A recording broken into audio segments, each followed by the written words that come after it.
আমি আপনাদেরকে ভালোবাসি, কথা বলেন ঠিক কি না বলেন? এরা যে আমার নামে গান বার করছে মাজার পূজারি দিয়ে, আমরা কি মাজার পূজা করি? কইলে দেখেন কত বড় নষ্ট করেন, নষ্ট করেন। আমি করি মাজার জিয়ারত, আর আমার মাজার পূজা করি। আর তোরা যে সরাসরি তোদের শাইখ নবীর বিরুদ্ধে কথা বলছো, এরপর তোরা নবীর তোরা শাইখের পক্ষে তোরা কথা কস, তাইলে বোঝা তোরা শাইখ পূজারি।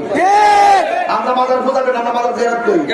আর এরা যে গান লেখছে, আমি কিন্তু গাইতাম পারি, আমি কিন্তু আমার লেখতামও পারি। আমি যখন গাওয়া শুরু করবো তখন আমি শাইখ কিন্তু করে গুনায় ঢুকে যাই। তোমরা কিন্তু ফেসবুকে আমুদুল্লাহ সাহেব মনে করতেছে আমি ওনারে বন্ধুরা বুঝে ওনার বিরুদ্ধে গেছি, উনাকে ওনার দলের লোকেরা ডুবাইতেছে, কথা ঠিক কিনা?